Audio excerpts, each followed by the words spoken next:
Bem-vindo a mais um episódio da nossa série Pensamento Computacional na Educação.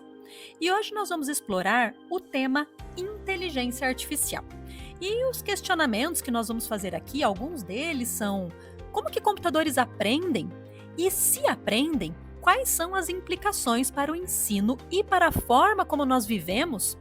E também vamos viajar até 1956 para a Conferência de Dartmouth, que foi o evento que deu o pontapé inicial para a IA. E claro, ao longo do episódio nós vamos brincar com a ficção científica. Afinal, se o C3PO pode ser útil para a rebelião, talvez a IA possa fazer maravilhas nas nossas salas de aula. Então vamos lá.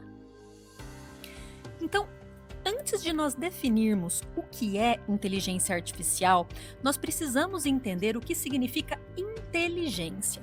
E hoje, uma das definições mais amplamente aceitas é a proposta por Robert Sternberg, que sugere que inteligência é a capacidade de aprender com a experiência, adaptar-se a novos contextos e resolver problemas. Essa abordagem integra 3 dimensões: a habilidade de adquirir conhecimento, a capacidade de se ajustar a novas situações, como aplicar esse conhecimento para resolver problemas inéditos, e a utilização de habilidades práticas para atingir objetivos. Esse conceito se conecta diretamente à inteligência artificial e se concentra em replicar justamente essas habilidades racionais e de adaptação para resolver problemas e tomar decisões. Portanto, quando nós falamos de IA, de inteligência artificial, nós estamos lidando com sistemas que tentam imitar certos aspectos da inteligência humana, aqueles que envolvem lógica, análise e aprendizado. Mas IA não é uma reprodução exata da mente humana. E embora nós possamos fazer analogias divertidas com filmes e séries, como por exemplo os Jetsons ou Star Wars, nós estamos mais próximos de um assistente leal, como por exemplo o R2-D2, do que um robô rebelde. Ok, eu sei, R2-D2 às vezes também tem as suas rebeldias. Então nós vamos agora viajar para o verão de 1956. Então se transporta lá para o verão de 1956, imagina como pode ser, né, essa data e esse lugar, no campus de Dartmouth College, em New Hampshire. Foi lá que nasceu o campo da inteligência artificial como nós conhecemos hoje. E embora o evento tenha sido modesto, então uma reunião de poucas semanas com um pequeno grupo de cientistas, a conferência de Dartmouth foi revolucionária em termos de ideias e ambições. Ela plantou as sementes para uma nova disciplina científica que, à época, parecia saída de um livro de ficção científica. O nome mais associado a essa conferência é o de John McCarthy, que cunhou o termo inteligência artificial. McCarthy imaginava que, assim como a física e a matemática, a inteligência artificial poderia se tornar um campo formal, capaz de criar sistemas que resolvem problemas de maneira semelhante aos humanos. E ao lado de McCarthy estavam Marvin Minsky, que mais tarde fundaria o laboratório de IA no MIT, Claude Shannon, pai da teoria da informação, e Nathaniel Rochester, que projetou o primeiro computador de propósito geral da IBM. Esses nomes não estavam apenas discutindo ideias, eles estavam contribuindo para as bases de todo o desenvolvimento de algoritmos que hoje nós chamamos de aprendizado de máquina. Esses participantes, eles tinham uma ambição bem clara: desenvolver sistemas que pudessem raciocinar, aprender e até melhorar suas próprias habilidades com o tempo. O espírito da conferência era bastante otimista. Eles acreditavam que, com o tempo e recursos suficientes, as máquinas poderiam em breve simular completamente a inteligência humana. Um dos tópicos discutidos foi como traduzir processos humanos, como a lógica e a memória, em linguagem de máquina. Por exemplo, uma das primeiras aplicações da IA, inspirada por esses debates, foi a criação de programas para resolver problemas matemáticos e jogos de xadrez. No entanto, a conferência também revelou desafios que ainda enfrentamos hoje. O grupo se deparou com questões como: é possível modelar todo o conhecimento humano em uma máquina? E quais seriam os limites éticos e práticos desses sistemas? Então, as discussões acabaram delineando caminhos para subcampos da IA, como os sistemas especialistas e a aprendizagem supervisionada, que continuam a evoluir. A conferência, então, não apenas reuniu mentes brilhantes, mas também atraiu um espectro interdisciplinar de cientistas. Então, lá na conferência tinham psicólogos, matemáticos e engenheiros. A ideia era que, para entender como uma máquina poderia pensar, era necessário compreender como os humanos fazem isso. E, nesse sentido, nós podemos ver essa reunião como um dos primeiros esforços de integração entre a ciência da computação e outras áreas do conhecimento, algo que ecoa até hoje na pesquisa em inteligência artificial. Embora nenhum sistema inteligente tenha emergido diretamente da Conferência de Dartmouth, ela inaugurou uma nova era. Projetos que surgiram a partir dela incluem os primeiros passos para o desenvolvimento de redes neurais e a exploração de linguagem de programação específica para IA, como o Lisp, que McCarthy viria a desenvolver logo após a conferência. O mais fascinante é que, enquanto muitos dos objetivos originais da conferência ainda estão distantes, como, por exemplo, a criação de uma IA que emule plenamente a mente humana, outros avanços surgiram que os participantes sequer imaginavam. Hoje nós temos sistemas que jogam xadrez melhor do que qualquer ser humano, carros que dirigem sozinhos e algoritmos que prevêem padrões de consumo. Tudo isso começou com aquelas conversas lá na Dartmouth College. E, por fim, é interessante refletir sobre a visão ambiciosa de McCarthy e seus colegas. Então, embora a inteligência artificial, na prática, não tenha seguido exatamente o caminho previsto em 1956, a conferência mostrou o poder da colaboração interdisciplinar e do pensamento ousado. Esse evento também nos lembra que o progresso científico depende tanto de experimentação e paciência, quanto de ideias visionárias. A IA, como a conhecemos hoje, é fruto desse legado. E como nós falamos, né, então misturando um pouco ali com a ficção científica, então embora esse evento não tenha produzido máquinas inteligentes imediatamente, ele lançou as bases para o campo da IA e influenciou pesquisas por décadas. A ideia de ensinar computadores a pensar e se adaptar soava futurista naquela época.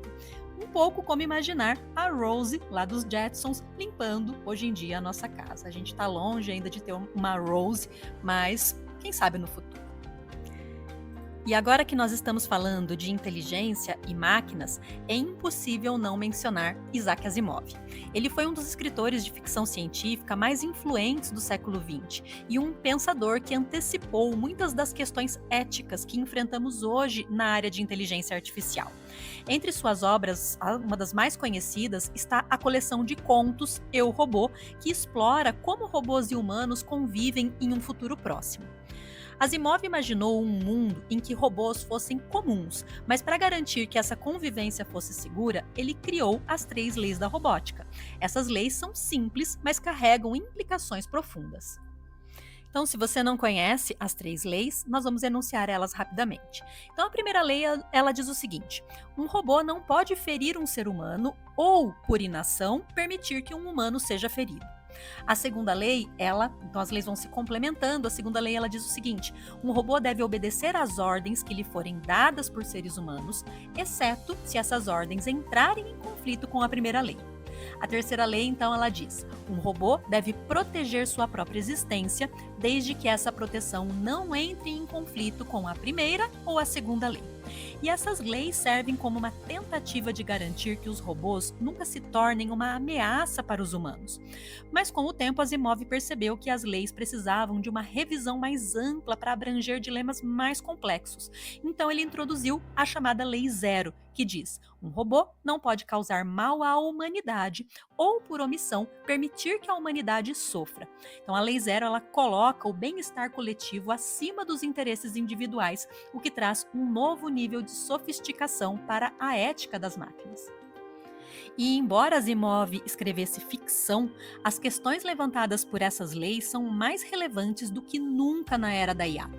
Pense em algoritmos que tomam decisões críticas na área de saúde, como sugerir tratamentos, ou nos carros autônomos que precisam decidir em frações de segundo o que fazer em uma situação de emergência. Assim como os robôs de Asimov, esses sistemas também enfrentam dilemas éticos, como equilibrar o bem coletivo com as necessidades individuais. Como garantir, por exemplo, que não prejudiquem as pessoas, mesmo que de forma não intencional?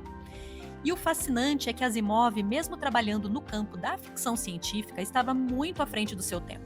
Hoje, muitas das discussões em torno da IA e da automação refletem as mesmas preocupações que ele imaginou.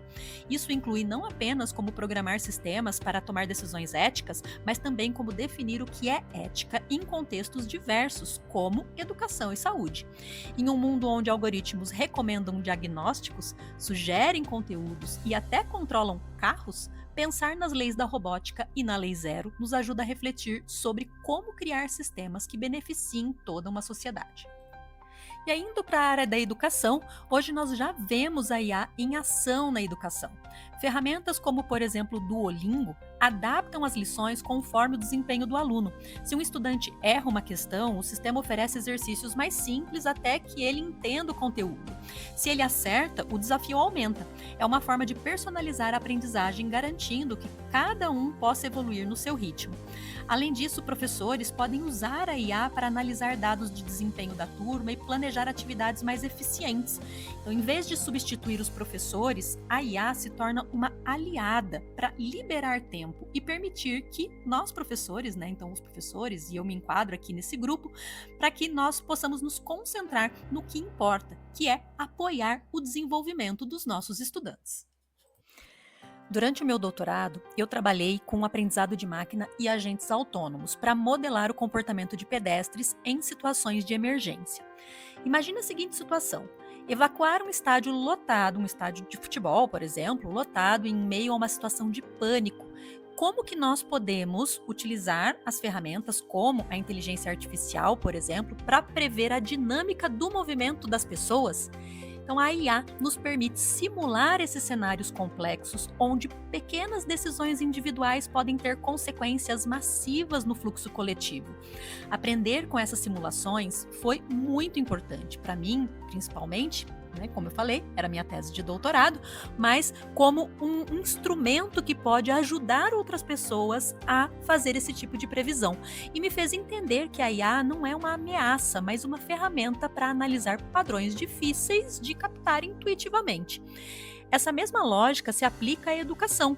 A IA permite automatizar tarefas repetitivas, como correção de atividades e gestão de desempenho dos alunos, liberando tempo para que professores possam focar no que realmente importa. Então, aqui a gente está até um pouco repetitivo, mas é assim que eu vejo a IA na educação.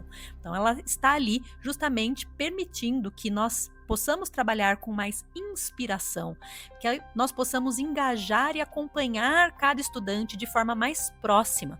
E ao contrário da ideia de que a IA substituirá os professores, o verdadeiro potencial está em ampliar o seu impacto. Com dados precisos em mãos, o educador consegue personalizar o ensino, garantindo que nenhum aluno fique para trás. E talvez esse seja o santo grau da educação. Então, como que nós vamos conseguir, numa turma de 30, 40, 50 alunos, eu já tive turma de 110 alunos, personalizar o nosso atendimento a esses alunos, para que nós sejamos ali realmente os mentores desses alunos.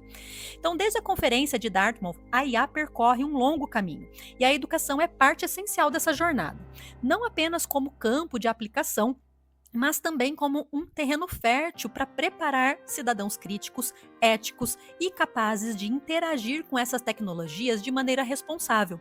O futuro que McCarthy e seus colegas imaginaram em 1956 já está entre nós, mas ainda há muito a aprender e desenvolver. Essa é a beleza do pensamento computacional. Ele não apenas resolve problemas, mas nos ensina a enxergar o mundo sob novas perspectivas. E lembre-se, assim como a IA aprende com você, você também pode aprender com ela. E se você gostou desse episódio, compartilhe com seus amigos e nos siga nas redes sociais. Nós vamos continuar explorando juntos o pensamento computacional e as suas implicações. Até o próximo episódio.